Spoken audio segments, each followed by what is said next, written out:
Today is Friday, February 24th, 2023. My name is Judy Herrera, and I'm in Camarillo, California.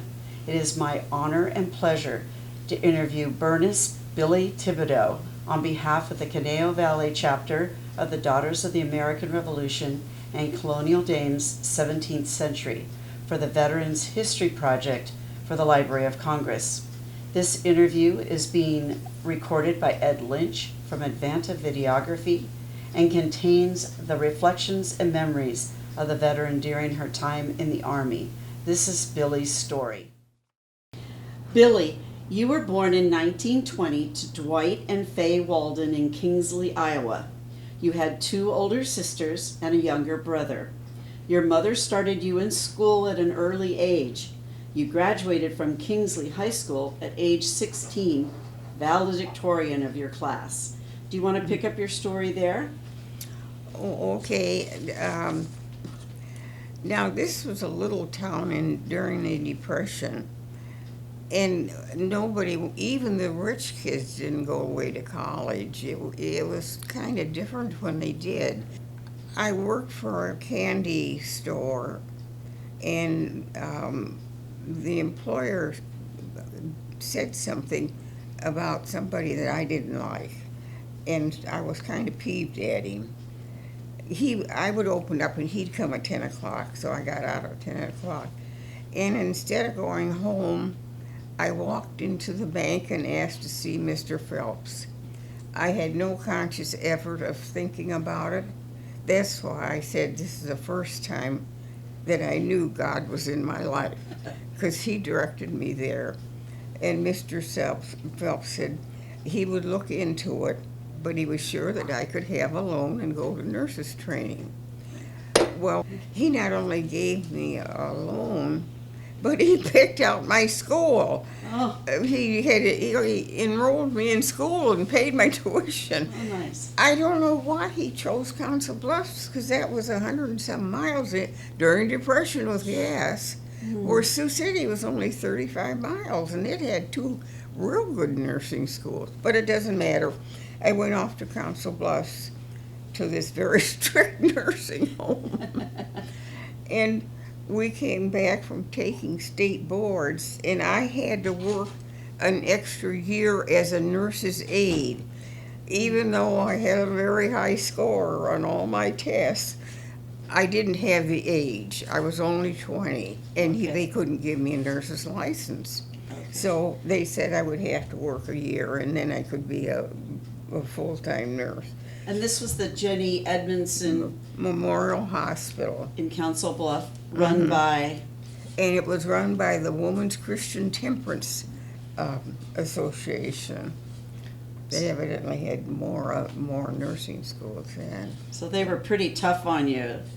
Well, I would say they were pretty strict. Strict. Yeah. Okay. At 10 o'clock it went blank, and I got some pictures of Wheeler's boyfriend lifting her up and pushing through the window, and 2 of us inside pulling her. It was after 10 o'clock. Uh-oh. But anyway, we all managed to live through it. But the day we finished our tests one day, and the next morning the house mother said, 15 names, I want to see you in the living room. She said, there's 2 Army trucks sitting out in front. Go upstairs, get your toothpaste and toothbrush and your underwear and nothing else. Wow. And my parents didn't know where I was, so I wrote them a letter from the middle of the Atlantic Ocean. Oh my gosh. But they took us, those Army took the 15 of us to Camp Crowder, and we got 100% navy blue uniforms. And we were sent to Camp Shanks in New York City. That was export base for all men going overseas. I say all men because they never had women go overseas before. What year was this? Do you remember what we're about? Okay, when is this 43 or the end of 42? I'm trying to think. I graduated from nurses training at 20 because I couldn't get my license, so I wasn't 21. So when I was 20, Wheeler and I and a few other nurses were sent. Finally, ended up at King Shanks in New York, and because that was the outlet for all men going overseas. They didn't have anything. They didn't have anything for women in their BX. And this is a side story now. Do you want side stories? Of course. Oh, of course. This man that ran the BX, his mother died when he was born, and his father was in the Army, and his father took him every place he went. And the man had never known women. He'd never stayed with his aunts. He had never known women before. But anyway, we started to get on the ship, and they turned us around, the three of us that were at the head. First place, we weren't in order because Walden doesn't come first. But we were stuck there for 3 days for written orders of some kind. The man had nothing for women. Well, we knew darn well the war had just started, and more women were going to be going overseas. And so we took, he had three. There was Dick and I. Wheeler talked about nothing but her dad, nothing about her mother. I don't even know her mother's name. So we all called her Dick from that day on. She went through our life as Dick. Dick and I and one other nurse who was so slow. We would stand, Dick and I would stand there and watch her roll up her bed. We had to practice rolling up our bedrolls when we went on a hike. She was slow motion, so we called her Speed. But anyway, we took their books and went through everything a woman might want and marked the page and circled the article. So they could get supplies for women, female nurses coming through. Wow. And sorry, Ed, but anyway, this man, like I said, had never been around women, had known anything about women. And before we left, he met us. And he said, "What the heck is Kotex?" And how do you explain a man about a woman menstruating who didn't ever know? She had to another instruct him. thing that I'll never forget. I don't know what we told him.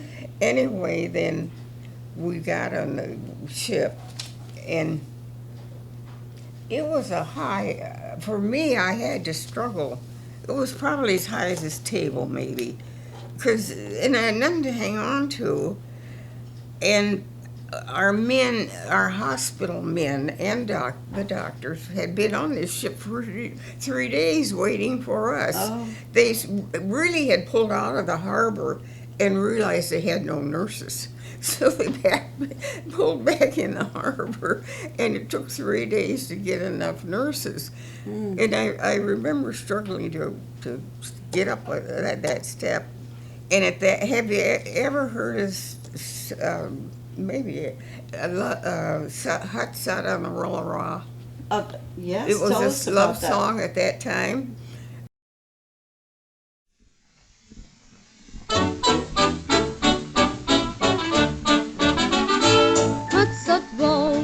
On the Rilla and a brawler suet. Hut Rosen on the Rilla and a brawler suet. Hut Rosen on the Rilla and a brawler suet. Hut Rosen on the Rilla and a brawler suet. Now the Rosen is a Swedish town, the Rilla is a stream. The brawler is the boy and girl, the Hut is their dream.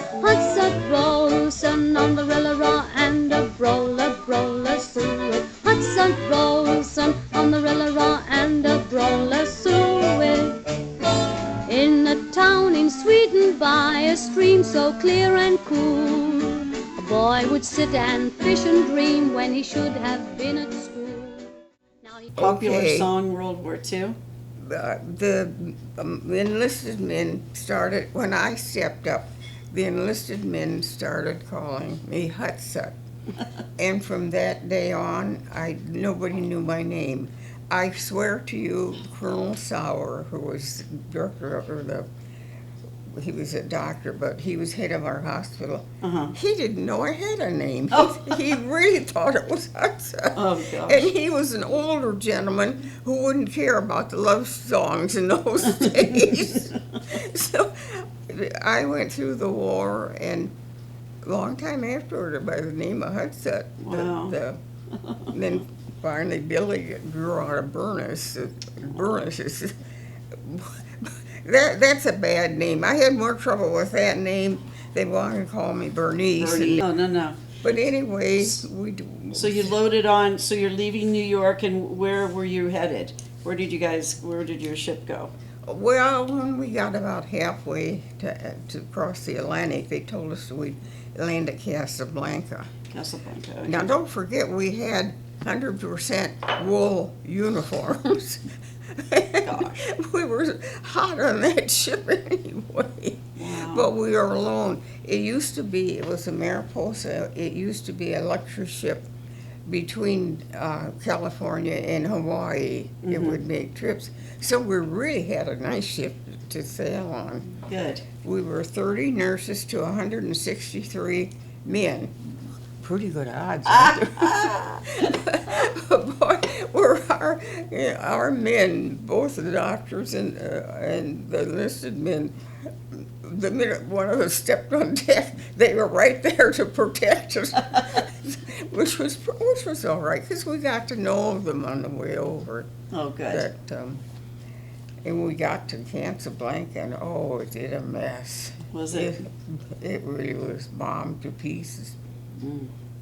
But we went right through it. We had trucks waiting for us. Okay.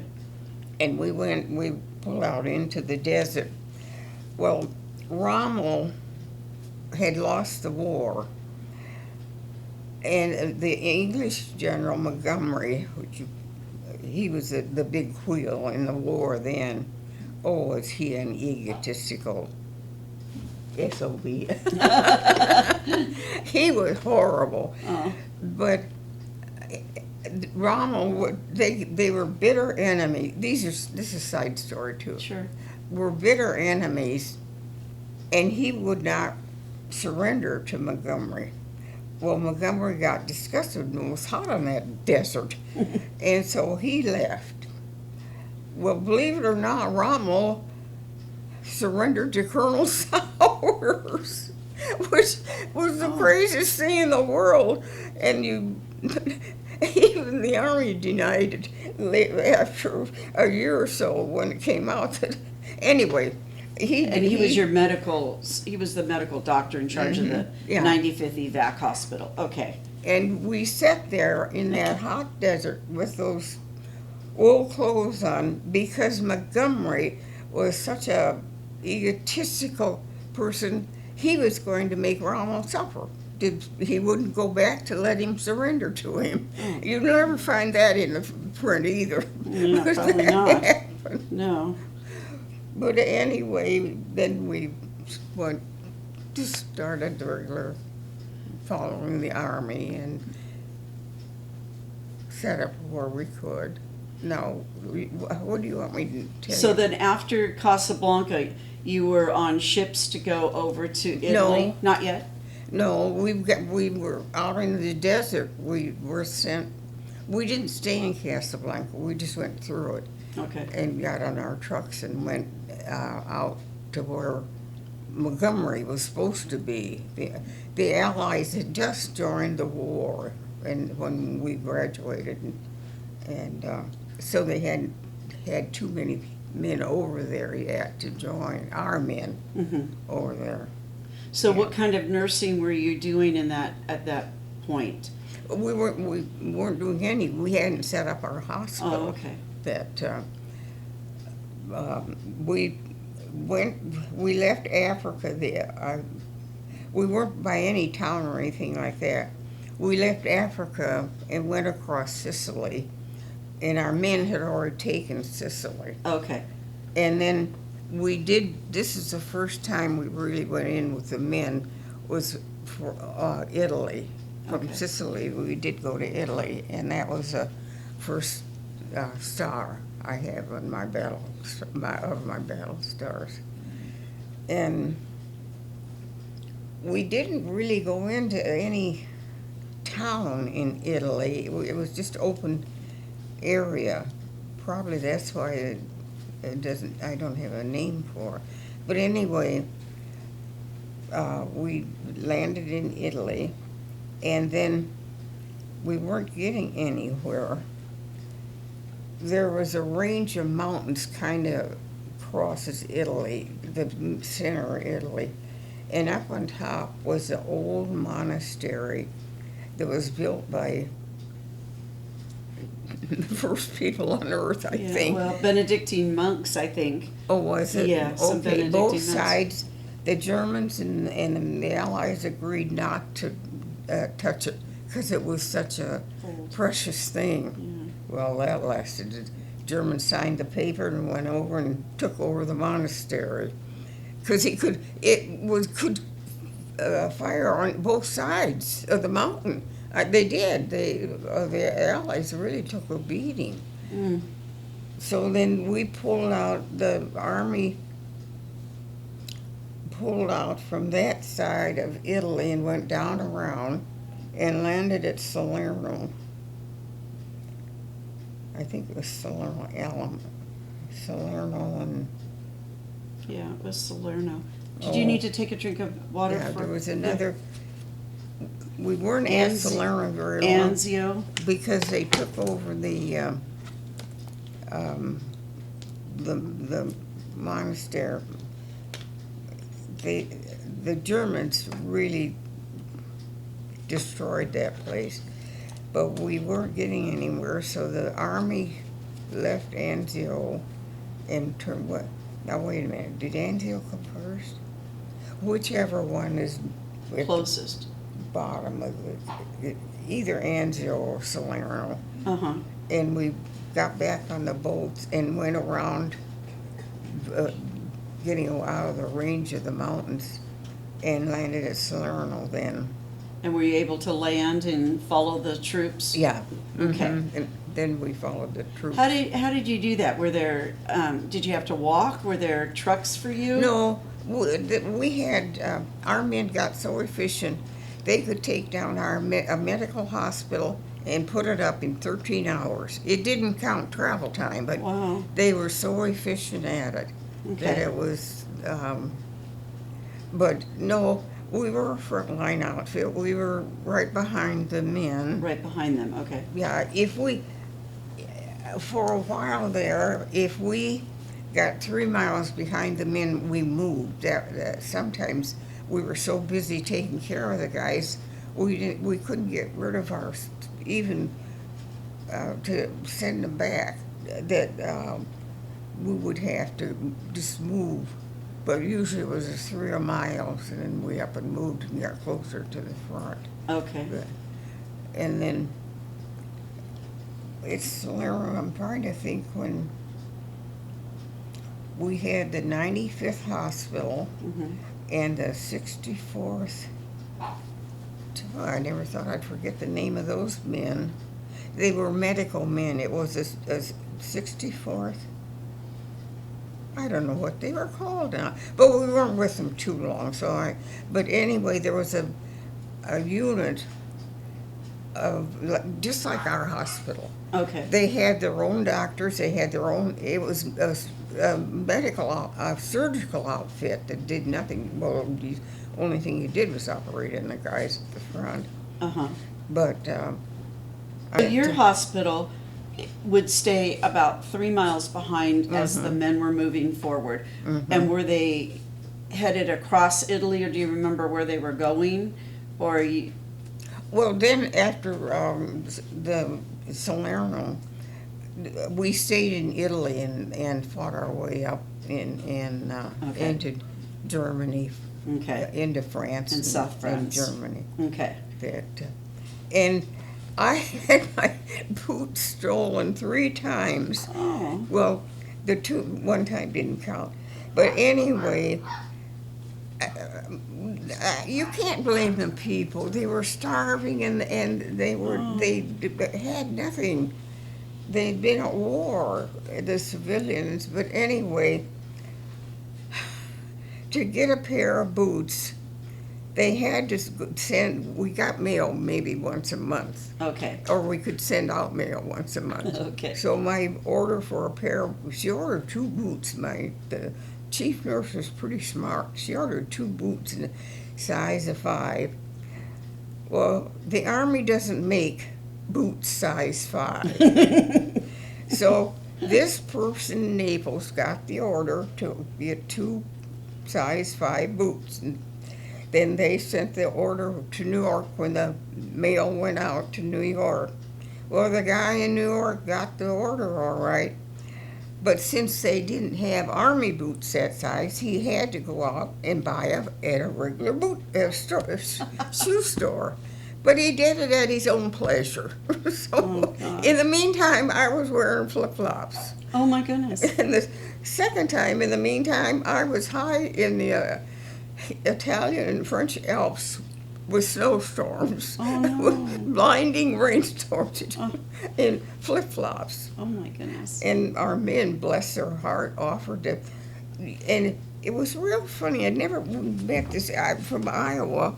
I'd never met this before, but there would be snow, and then it got so cold during the night, the snow froze, and it would form a crust on the snow. Have you ever had snow like that?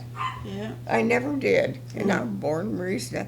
But this trouble with flip-flops, once you stepped on that frozen snow, you sank in the snow, and your feet got cold. Oh. And believe it or not, I did not get a single cold from having to wear flip-flops, because it was such a long trip to get boots back.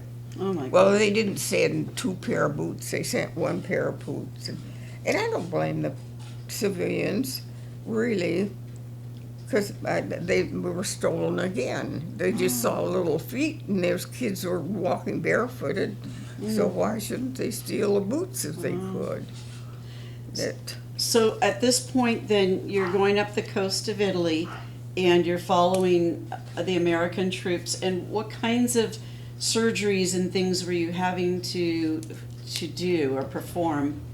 Well, it was most of it was the bombs were anti-personnel bombs. Okay. They're 5-foot bombs and about this big, and the inside isn't dynamite or gunpowder.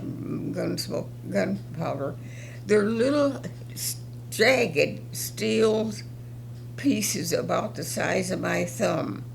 They, by anti-personnel, they meant that this bomb was this 5-foot long and this round full of these jagged pieces, hundreds of them, and it would just explode when it hit the ground. Okay. And most of our men weren't gunshot. They were just these jagged pieces of metal just tore into their bodies. Okay.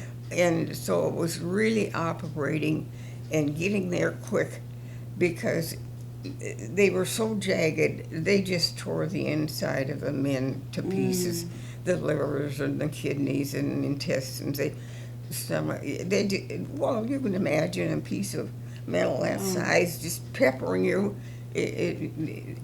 So there were times, one time in particular, I know, we operated anywhere where I became an anesthetist then after a while, and I sat with my legs like this with a head in my legs, and the doctors were on their knees operating with the soldier on the ground and had his instruments on the sterile towel on the other side of him.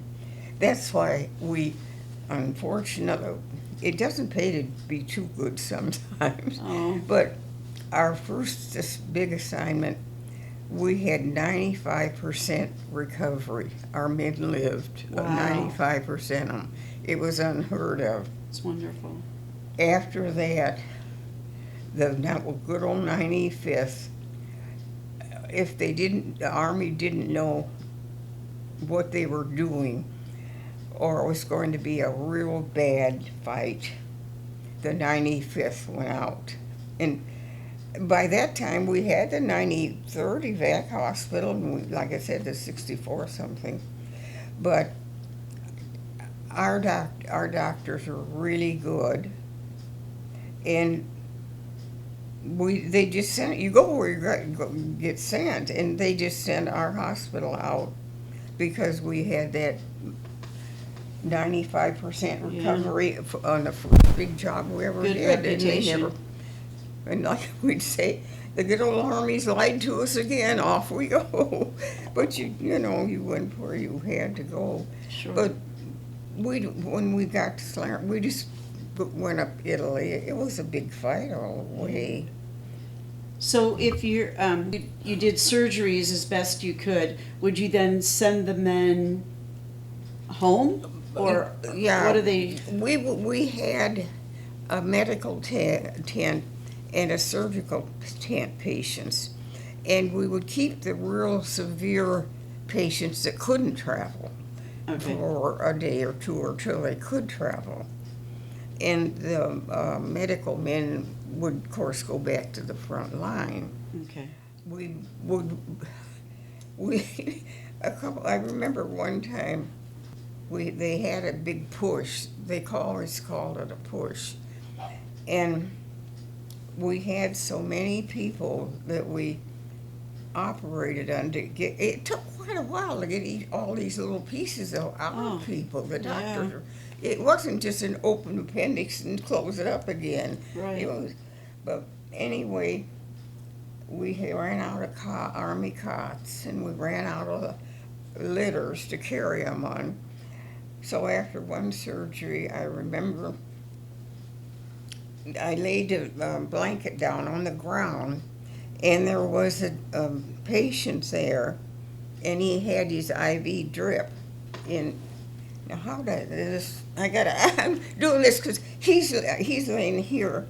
Yeah, he had his drip. Yeah, okay, he had his drip here, and he was awake enough.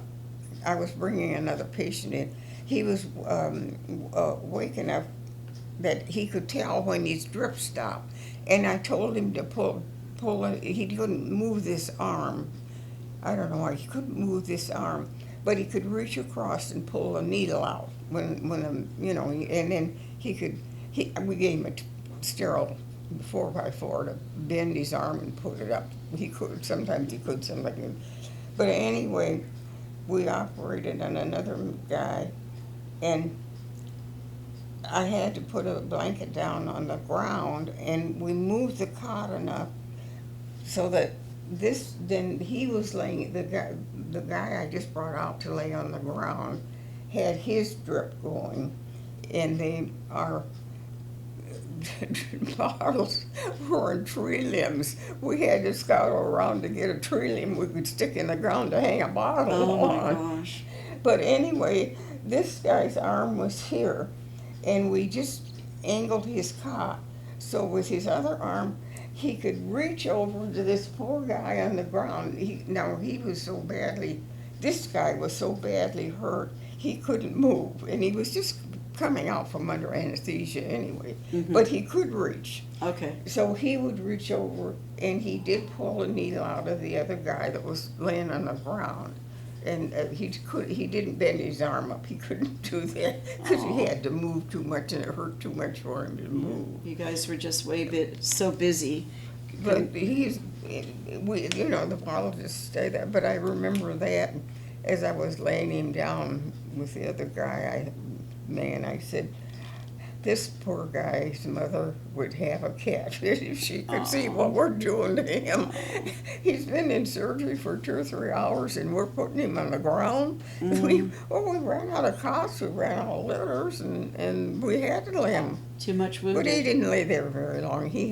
We put another person beside him. Then this guy that was just come awake, we told him to pull the needle out of the guy. The guy that next we to him. laid beside him. I'll never forget, but I do remember thinking about that guy's poor mother would throw a fit if she could see her son. Well, you're laying doing on the best that you ground. could. So you mentioned being an anesthesiologist. Physiologist. So tell us a little bit about how that came about. What did you have to do, and how did you learn to do that? I don't know I don't know places and things because we were there, so long. But one time, as I came off duty, Dr. Bauer was the director of, head of the anesthesiology school of New York University. And when he went went into the Army, they told him to bring his books. And when we first landed in Italy, he asked for volunteers that he could teach to be anesthesiologists. And our friend Speed, three girls volunteered. At one time, we had gone so many times on the invasion, the Army promised us we wouldn't have to go again. But twice they lied to us. But Dr. Bauer came and asked me if I would become an anesthesiologist. And I said, why? And I remember he said, we might need him sometime. And I said, sure, it didn't matter to me. I suppose he looked at maybe our grades or something, and he saw I was a quick learner or something. But then after, so I was made sure I was on days, so I could spend 3 hours with him at night studying the books he had. He's the only man that ever made me cry. Whoa. The one time the nurses I got off duty after 8 hours, and some of the nurses were laughing and joking, and I stopped a couple of minutes just to, I wanted to laugh too. And when I got to Dr. Bauer, he scolded me. My dad was the softest, nicest, most gentle, even Julia will say that, man alive. Oh. And my husband was too. Well, I wasn't married by then. But anyway, when he scolded me, so then I sit and studied for 3 hours. But I didn't go out to my tent. I went outside the tents and sit down and cried. Oh, really? I'll never forget that. But Dr. Bauer knew. So tell us a little bit about the ether and what you had to use, and about how you would use the ether to put them to sleep. We just had drop ether. It was just simply drop ether. We didn't have any machines or anything. Everything was. So what did that look like for you as the person who was administering it? How did you? Well, we just had to look for life forms, and with ether, you had to get them relaxed enough for the doctors to operate on them, because you can't operate on a stiff man, and anybody that you put a knife to that is awake is going to jump. Right. And you couldn't have that. But I don't know, Dr. Bauer was such a good teacher. You just knew when they weren't like that. Okay. And you knew the doctors could operate. It wasn't, I can't think of any other way. And the doctors knew when it was time to. So living in the tents, your tent mates, and hanging out laundry. Pardon? Did you want to pick up there with where? So When we got to our first time that we operated as a hospital, there were two our regular Army nurses that came from Army Hospital in Utah. They were older than Dick and I. One was Anita Foss, and the other one was Ray. Edna Ray. Edna Ray, yeah. And they asked us if they could be our tent mates. There were 4 nurses to a tent. Okay. And they asked us if they could be our tent mate. And we didn't care. We said yes. Well, you don't need to put this in either. But after a year or so, they told us it wasn't that they liked us. It was because Dick was really pretty. She really was. They thought Dick and I would have trouble with the men chasing us, and they wanted to be our tent mate to protect us. we looked at him, just sit and laughed at him. But these tents, their cots were on the 2 sides, and your duffel bags were on the back. Well, the Speed got in a fight with her tent mates and come dragging her cot in and asked if she could be our tent mate, and we said sure, we didn't care. So we put our duffel bags under our cots, and she put her cot. Pretty soon, just a few months later, the assistant chief nurse got in a fight with the head nurse, but she didn't come carrying her cot. The enlisted men carried her cot. Oh. So she put it in the middle of the tent where our stoves went in the winter time to give us heat. But they made up for it after, thank heaven, a month. Good. So your group ends up being chosen to leave Italy and go into southern France. Yeah. Okay, so tell us a little bit about how that went. Were you on a ship at that point? Are you following? How are you getting there? We had, I can't remember, but both our Slayball and Sheets, our chief nurse and assistant chief nurse, Slayball got killed first, and Sheets got killed later. I don't know where.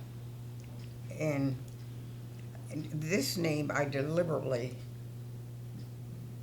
took from my memory. We got Prima Donna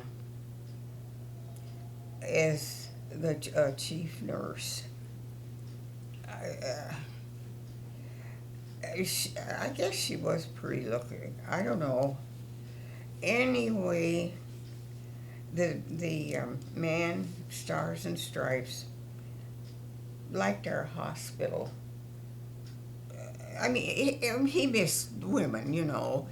The reporter for the Stars and Stripes, the Army newspaper. Right. We had to wait out in the ocean, and every time the wave broke and it went into fuzz, or what do you call it, foam, it went over the top of our boots. As long as it just was there, it was below the top of our. But the minute it broke into this fuzzy stuff, it went over and inside our boots. Oh, gee.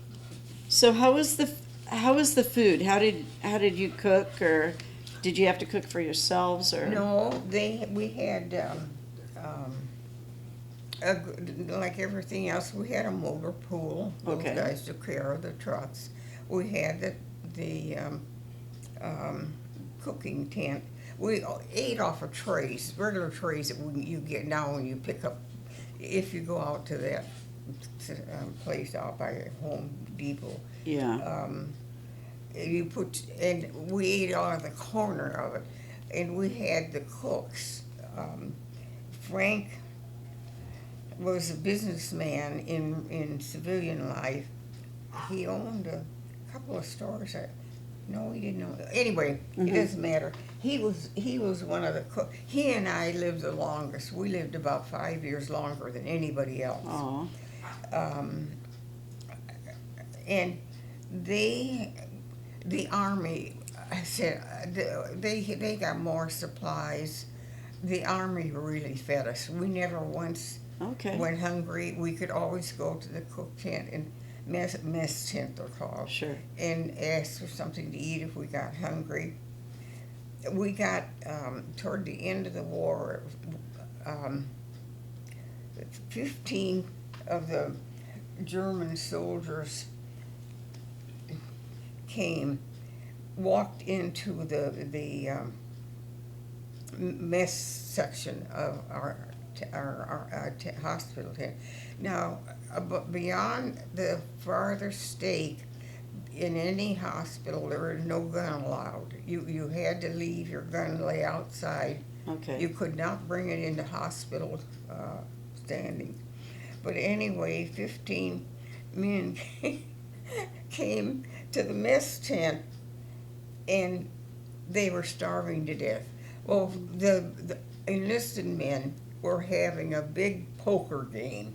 Every enlisted man in the hospital was playing in this whatever you call it, tournament, Yeah. the poker game, except Frank. Like I said, he was a businessman in real life, and anyway, he was there alone in the kitchen, and he had a bowl in his hand. Now, it was, when I say bowl, it really wasn't a ceramic bowl. It wasn't metal either. It was made out of, I don't know what it was made out of. And 15 Germans came up to him on the mess side of our hospital, and Frank immediately put his arms up because they all had their rifles. Oh. And the man shook his head and pushed his rifle toward Frank again. And so Frank raised his, 3 times Frank raised his hands, and the man wanted him to take, the other soldier wanted him to take his rifle, and he wanted the bowl. He wanted the food. They were starving to death. Gosh. But finally, Frank, because he noticed the man looking at that bowl, that he realized what was happening. They were surrendering to him. He said, "Come like this" to him, and walked to the edge of the tent and pointed to, just beyond the stake was a tree, and pointed to the tree, and then pointed to his rifle. Well, the guys didn't get it at first, and he still put, in fact, he had the barrel against his, Frank said he thought he was really going to die. Finally, the guy understood, and so he went out, he laid his rifle down at the outside our grounds, and then he gave him the bowl, and they walked back to a table. And Frank, when you're cooking for 200 or 300 people, you have vats. Yeah, you big. cook in vats. You don't cook in pots and pans. Right. And he gave him, this night we had stew. Boy, they made good stew. And he filled his bowl with stew. Well, the other 14 people saw what had happened, and they immediately ran to give up their rifles because they were starving. Yeah. But the MPs came, and a hospital can't keep prisoners of war. Well, No. we did. Oh, you We did? did a lot of things we couldn't do, but we did. But anyway, we had nowhere to keep them. Yeah. So we put them in the service tent where we kept our storeroom in our tent where we had our supplies. Sure. After a while, they got bored sitting there day in and day out, and they started helping in the kitchen. Oh. Bless their hearts. Oh, good. But one time, when the enlisted men had this poker tournament, and they all left as soon as we got finished eating. They didn't clean up or anything. They just left to get in this tournament, except Frank. He didn't play. I guess he didn't play cards. But these 15 guys then helped in the kitchen a lot. But we had a lot of for some reason, Frank said they had one whole thing of stew left. And so 2 of their men took a hold of the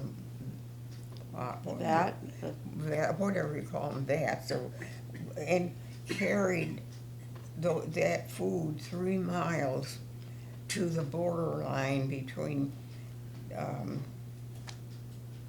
it had to be France and Germany. France and Germany, Yeah. yeah. And as soon as I don't know how they knew to stop, but they did know that the German people were starving. Oh, And the women and children and older men brought their bowls, and they fed them. It became a regular thing, and twice a day, they would get fed the German people because they were starving to death. Yeah. so this is close to the end of the war then? Mhm. Hitler had, okay. Yeah, we were in France by then. Okay. Yeah, it was toward the end of the war. And so were you still following troops? Were they heading towards Germany? Yeah. You were still like the 3 to 5 miles behind them? Yeah, I don't know where our troops were at that time. We only saw our troops, we heard them all the time, but we saw our troops when they made a push and we could see them go.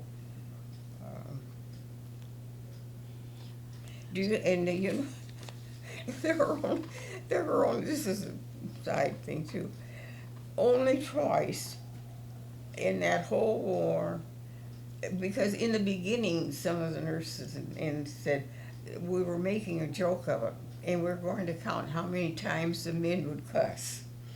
And only twice in that whole war did we ever hear you men cuss. Really? And the one time we landed somewhere,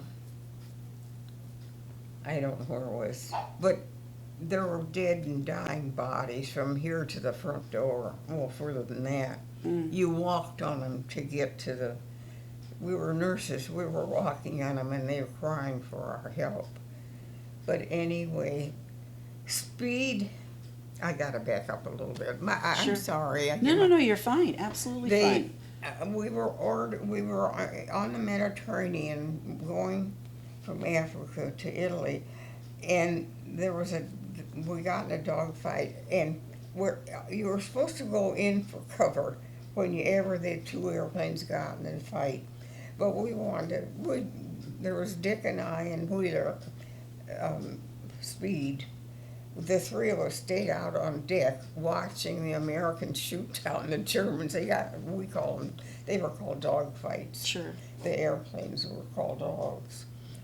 And pretty soon, geez, it was only about 4 or 5 inches. A piece of the German plane came that close to us. And we were all looking over the side of the boat, watching this piece of this. It was a big piece. It was about the size of that, sink in the water. But, there's always a but. Speed did not hook her helmet. So we stood there and watched her helmet slowly sink beneath the ocean. Oh. Now, who's going to give you their helmet in wartime? Where's she going to get a helmet when you're on the middle of the thing? I mean, she had no helmet. Oh, no. So anyway, when we landed, there were dead bodies or injured bodies, from here to the front door. You had to walk on them. You couldn't get ashore without walking on them. Right. And here we were nurses, and we were... Anyway, Speed had to have a helmet. Well, the first helmet she picked up, it had Captain written on it. Uh-oh. That was one of the first no-nos. Yeah. So she threw it away, and Dick and I were just standing there waiting for her, and some soldier come by, and he said, he really swore at us. Oh. We didn't know why. We were standing stock still on this beach on all these men, and he said, I don't know why you aren't dead. the Germans are going to shoot you the next minute, and you're going to be dead. And Oh. he kept on. He never stopped. He kept on. Get going. The way he got, he louder he yelled. But Speed grabbed a helmet, dumped the water and sand out of it, and put it on our head, and we ran. And fortunately, we got where we were going, so it was all right. But then one time, our truck, we landed somewhere on a beach. Our truck had the other two. Anyway, there were only 5 of us in this last truck to pick us up, and the truck drivers drove. I don't know where. We could hear. We began to get into the range of a shotgun. And he stopped the truck and told us to get out. The truck from our hospital would pick us up there. Okay. Well, it was a real hot day, and there was a little tiny shed in the distance, and there were 5 of us nurses standing there, and we went to get in, and besides being so hot, there was gunshot. We were in between the Allies and the Germans. Oh. Both sides were shooting at us. Wow. There's no way that the Germans could tell there were women. We had to have our hair up, and with all the hair I had, and we wore it down below our shoulders. Oh. Guess what? Guess who got yelled at many times a day? Your hair's hanging out. Now, they didn't care whether the Germans knew I was wearing red nail polish, because being from a small town in Depression, I had never seen nail polish till I got in the Army. So, Mother didn't send me cookies, she sent me nail polish. Oh, that's cute. And I painted my nails. Oh.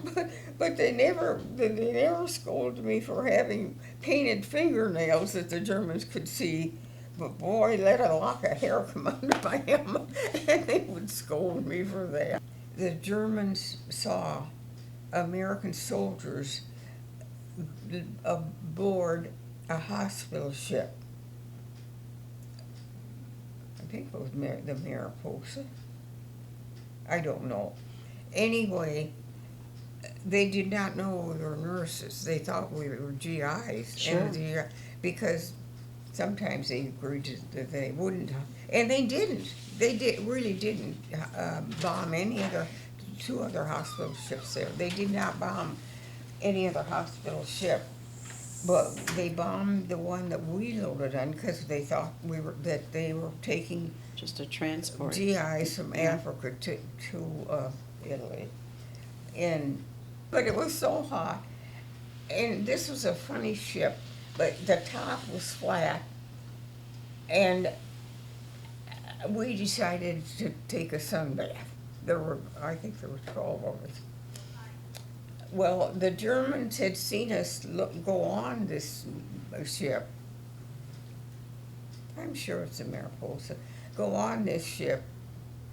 So when they bombed it, and the nurses got onto the lifeboat on deck, and they swung it out over the Mediterranean Sea, and they had never used them before, so one end let go, so all those nurses went down into the water. I'm trying to think of where Speed and Dick got their Purple Hearts. They bombed them. They thought we were GIs, and they bombed this hospital ship because they thought we were GIs, and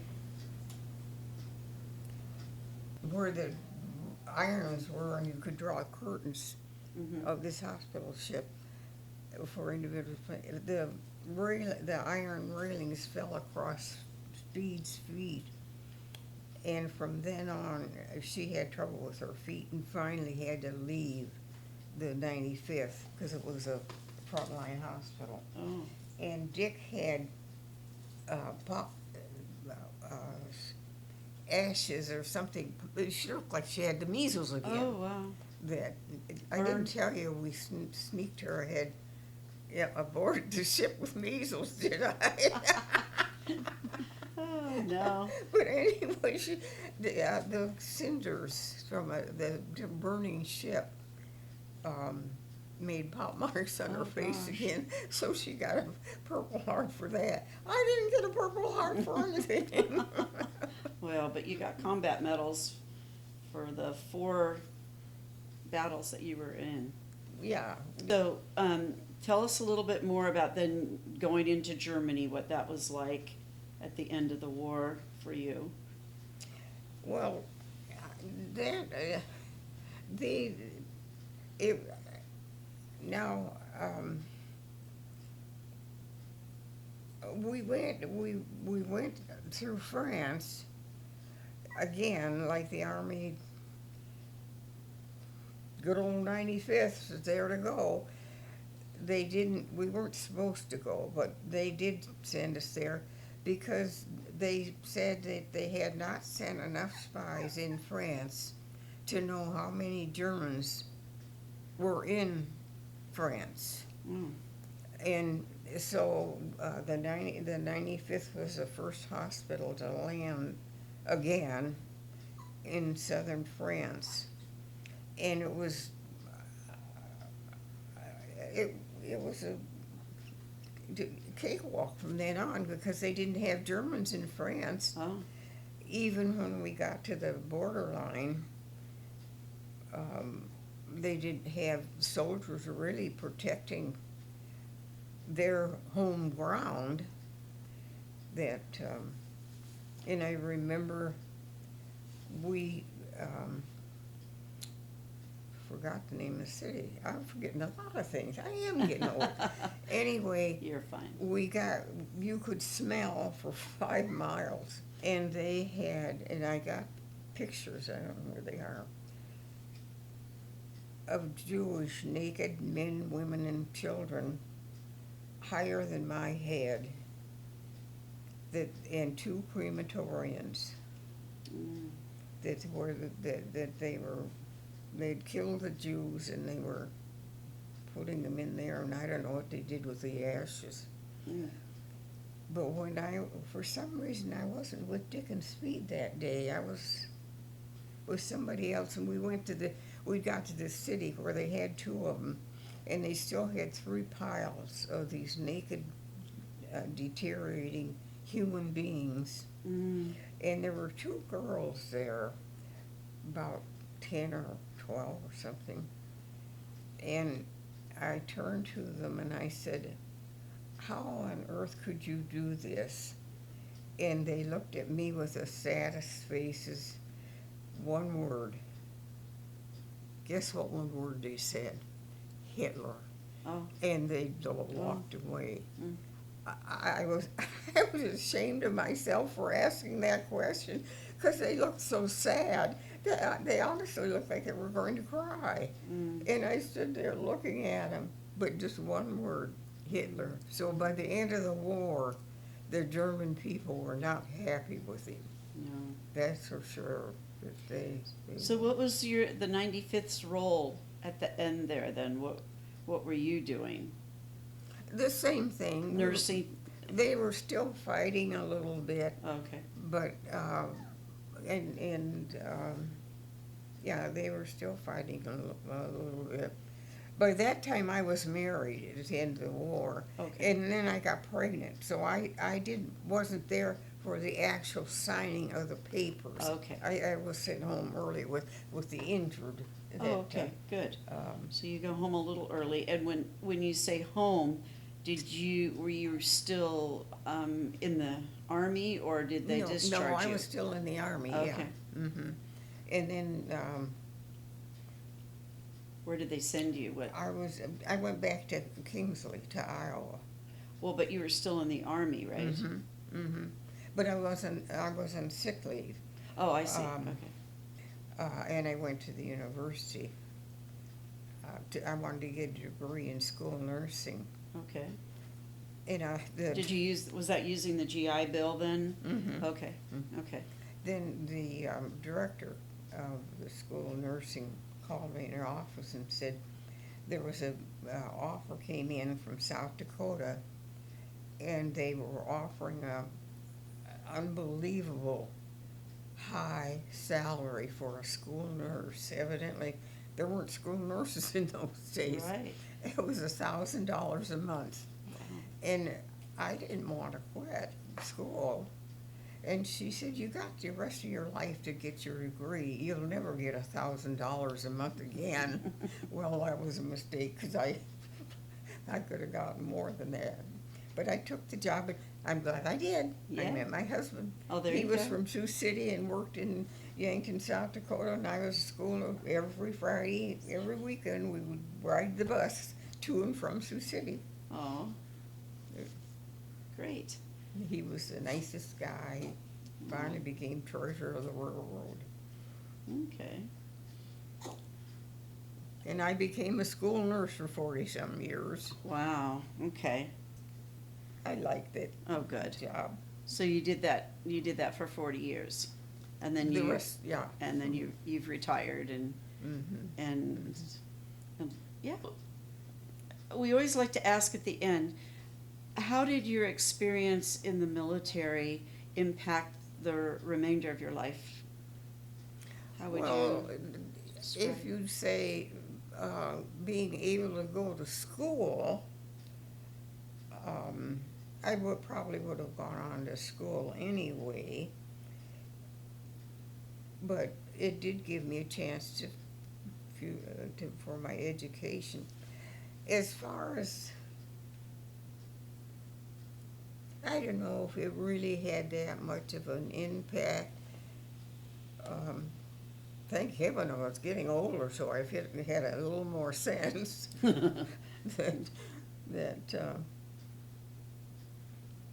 but as far as changing me, I think the Army changed me, only it made me grow up faster. Mm.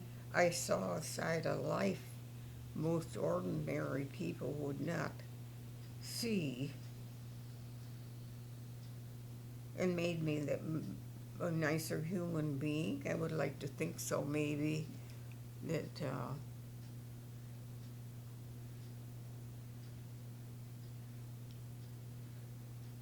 I liked being a school nurse. It was an interesting job. It was. and you were well prepared for it, for sure. Yeah, I had a lot to do with life. But Was there anything else that you want to add that we didn't talk about or touch on? Did you want to share about the reunions?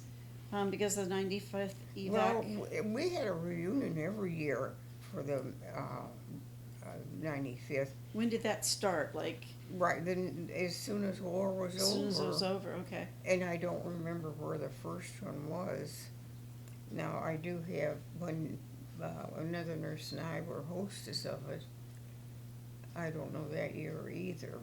But finally, there were only 10 of us left. Okay. And then it got to be just a businessman named Frank, who was the cook, Mhm. and I left. Okay. And now he's passed away, so I'm the only one left. But we did have reunions, and the doctors and everybody came, and Oh, nice. that. And did you reminisce? Did you talk about old times? What did you talk about? Oh, yeah, and shared pictures. Oh, We didn't know we had, other people would take pictures throughout the war, Uh-huh. because you had cameras then, you didn't have telephones. right, right. And we would share pictures and what human life, what people were doing now, and as far as I know, the now when we say bombs, like I said, they weren't dynamite or gunpowder, they were shrapnel. Okay. And this one time, the bomb exploded over my cot, and there, over the head of my cot, there was a hole in my tent this size. Wow. There was also the whole an army cot, you know, has legs here, legs here, and legs here. This canvas was all gone, but you stood there, and here are hundreds of pieces of these metals from this anti-personnel bomb laying right where my head and shoulders would have been. Oh my gosh. That Were you on duty? You were. yeah, we really weren't in danger that often. Well, I think altogether 30 Army nurses were killed. Mm. And we did have our chief nurse and assistant chief nurse and Talboy, whose job I wouldn't have had for love nor money. She was, we'd bring the guys would bring the injured soldiers back to us, and they would be laying out in front. And the nurse named Talboy would walk. And they really, I don't think that space was ever got any smaller than these rooms together. It was just men lying, waiting to go into surgery. And Talboy had to crawl over them or walk around them and choose who got to go next, because we only had the 4 doctors. Oh gosh. And she wouldn't choose somebody. She thought somebody else was worse off. And then she would come back, and this guy had died because he couldn't get to surgery. I don't know how that woman did that. But our doctors were marvelous. You just don't get a 95% recovery. You just don't get those kind of odds in war like that. Which unfortunately we were chosen all the time because those doctors were so good. But they operated on the ground. They operated on sawhorses. It was a plank on it and a sterile towel. They would kneel down and have the sterile sheet with their instruments there. And you were right there with them. Well, yeah, the nurses were right there with them. Flatbed trucks, I think you mentioned too, on the flatbed, back of a truck too. Pardon? You would operate on the back of a flatbed truck as well? No, we used that to tie them down to send them to the back when we didn't have any other place to put them except the ground. No, we'd use the trucks to transfer them back to a regular hospital, a tent hospital. Did the 95th, when we were talking about your tents, did they have Red Cross? Did they have crosses on them so that the enemy knew? No, No? they didn't have a Red Cross on them. Okay. But I don't think we had a Red Cross anywhere. Okay. There were, we did have the nickname of Hell's Half Acre. Ooh. Ooh. And there were many of the soldiers that simply got up, demanded their rifle, and went back to the front. They said they'd rather be killed on the front line than killed in the hospital. Oh. That we were that close to the front. But like I told Joel the other day, one place where we were situated, the cannon, they had dug a hole in a mountain or in a hill so they could look down on us. And we would be standing there, and this is in the open. We did open air surgery quite a bit because we didn't have any place else to do it. Uh-huh. And we would be operating on them, and you'd hear the cannon go off, and then you'd wait. You'd keep on working, but you'd wait, and pretty soon it would whistle going over.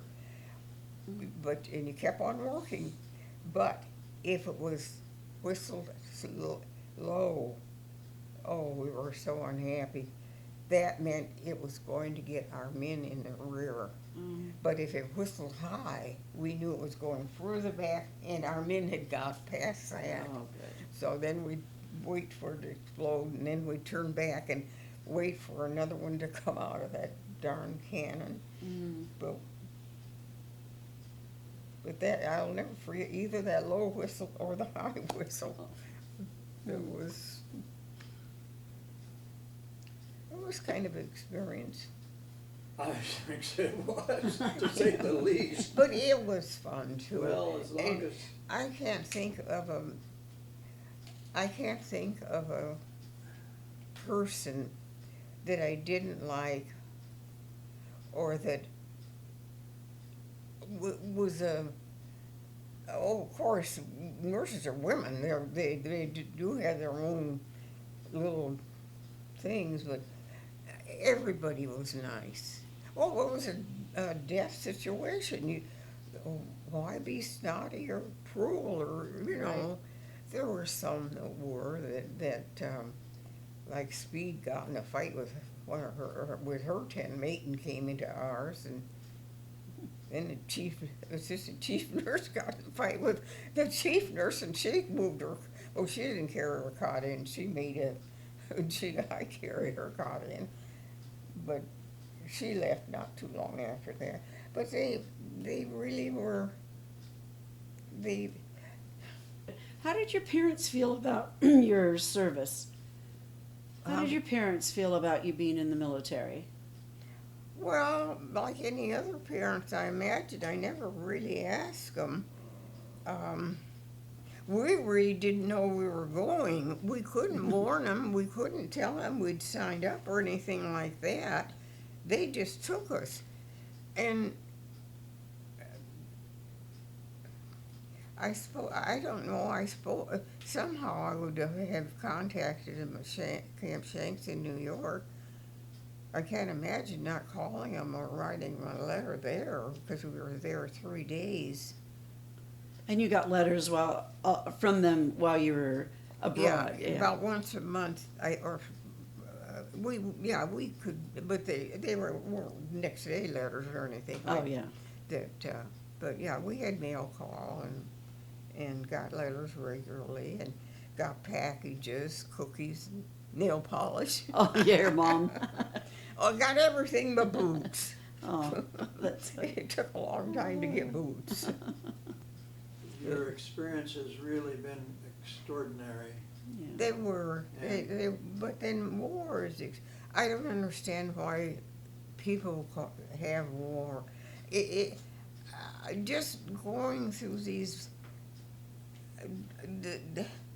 I suppose because I'll never forget Casablanca. It was utterly destroyed. Every building was bombed. It was a huge city. I just don't understand how men can commit, sorry, but women do. But they just simply and they have to destroy them. I'm not saying they didn't, that they could have gone around them. I can't think of any city we went through that but I thought more than once, they can never rebuild this town. But it's just awful. And then the people starving. I mean, Devastation is. just, and for one man, just like those girls said, Hitler. For one man. Well, I think the nurses see the worst of it. Yeah.